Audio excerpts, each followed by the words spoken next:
Hello, my name is Ricky Pound. I just wanted to repeat something that I did around 5 years ago, which is my first ever YouTube video on Meissen porcelain, which is now racked up an absolutely staggering 22,000 views, where essentially I looked at 3 or 4 pieces of Meissen porcelain and commentated on them. Well, obviously 5 years on, I've learned a lot more, so I've got new examples, and I basically wanted to repeat that very sort of almost amateur performance for you with lots of more information about Meissen porcelain.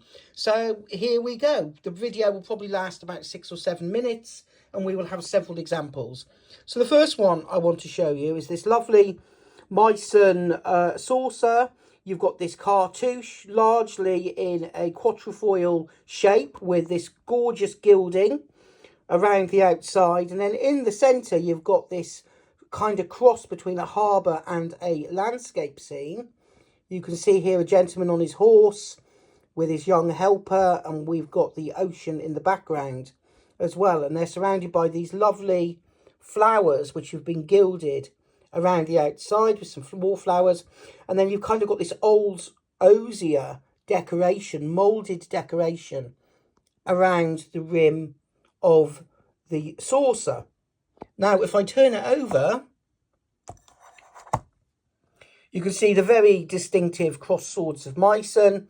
You've got this gilded band around the outside. And then if I look a little bit closer, you can see what appears to be a letter G. Now, that is the gilder's number or letter. And a gilder would tend to use that letter on everything he did for Meissen.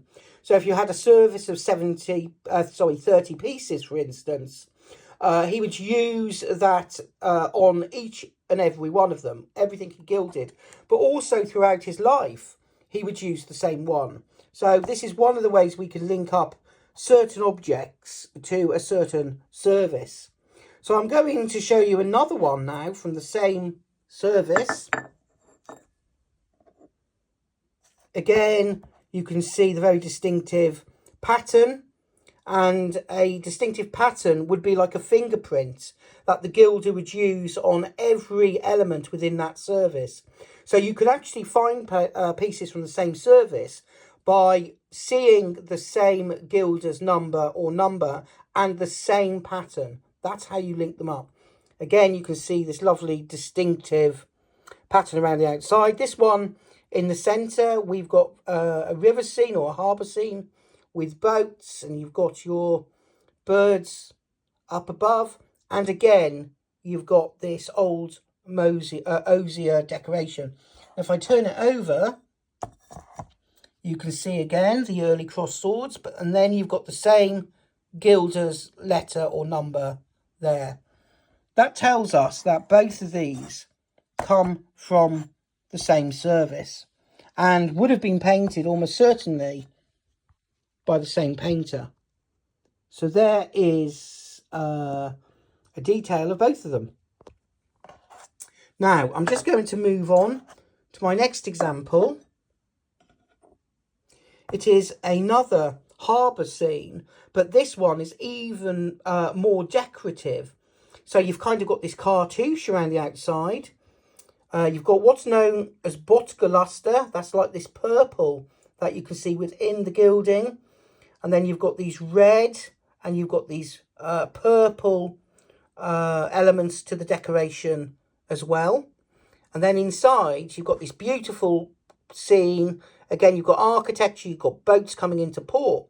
But what makes this really special is around the outside, you can see there are other paintings in puce on all 4, as it were, sides. Absolutely superb.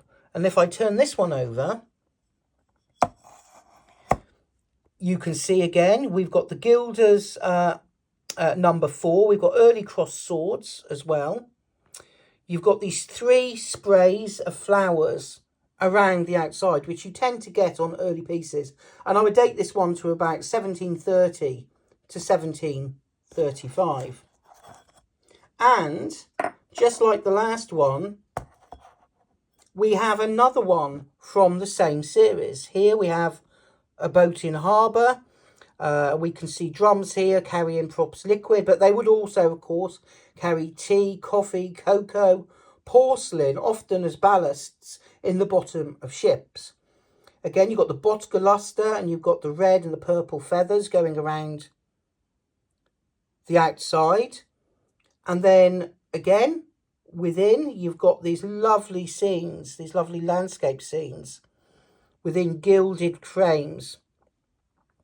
And then if I turn this one over, you will see, once again, we have the 3 sprays of flowers and the number 4. So if I get its partner back that we've just seen,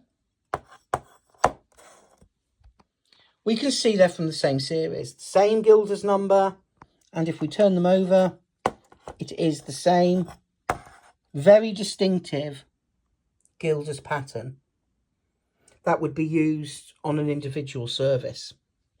Now I'm just going to take those out of frame while I talk about another Meissen product.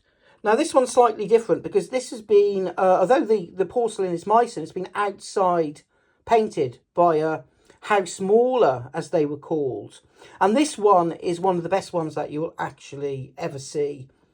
The spray of flowers in the centre is absolutely superb.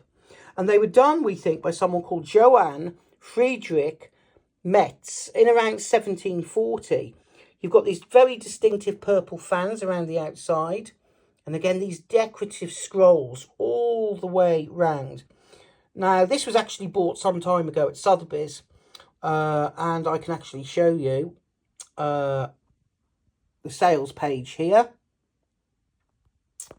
Now, if I turn it over, we have something that's very, very rare and very distinctive. So what we can see here is the crossed swords have been transformed into the letter M, and you can see B-A-Y-R there.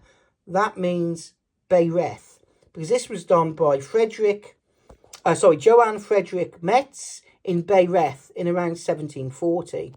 This is one of the only examples I've ever found where you've actually got the crossed swords not only transformed, but also where it was made. And so this would be classed as a documentary piece.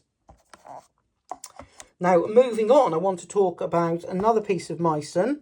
I've got several pieces like this, and this is basically the garden table pattern. And these are some of the most decorative, with the most vibrant Kakeyamon-inspired flowers around the outside. And you can see the table in the centre here, with this beautiful pattern around the outside. This probably dates to approximately 1730, 1735, something like that. And then if I turn it over, we can see the very distinctive Meissen cross swords in the centre with these enlarged globes on the end. And you've got around the outside these 3 concentric iron red circles, which again are derived from Asian examples. And again, you find this on Meissen of the 1720s and the 1730s. And a slight variation on that is Meissen Imari. We've got this beautiful Imari pattern going on here with lots of reds and oranges and blues around the outside, and it's interspersed with this gilding which has been overlaid. And again, these comes from, as I say, these comes from Asian examples. And if I turn this one over, again, you've got another example of early crossed swords with the maker's mark in the form of an S. And again, you've got these 3 concentric iron red circles around the outside. So I'm just going to move that off. And I'm going to move them all back in now, because I'm going to these are the ones I'm showing you today. And then all together, they form a very nice spread. You can see the various Meissen marks on the back, the various flowers, etc. I'm just going to turn them all over for one last time and see if I can get them all in shot for you all. Here we go. So to sum up, all of these really date from between sort of, so if I can get that one in the middle, yeah, just about. All of these date from approximately 1730 to 1740 at the latest, and I hope that's give you another indication of some of the things to look out for when you buy Meissen porcelain. Please subscribe to my channel and see some of my other videos, and I will see you all again very soon. Thank you.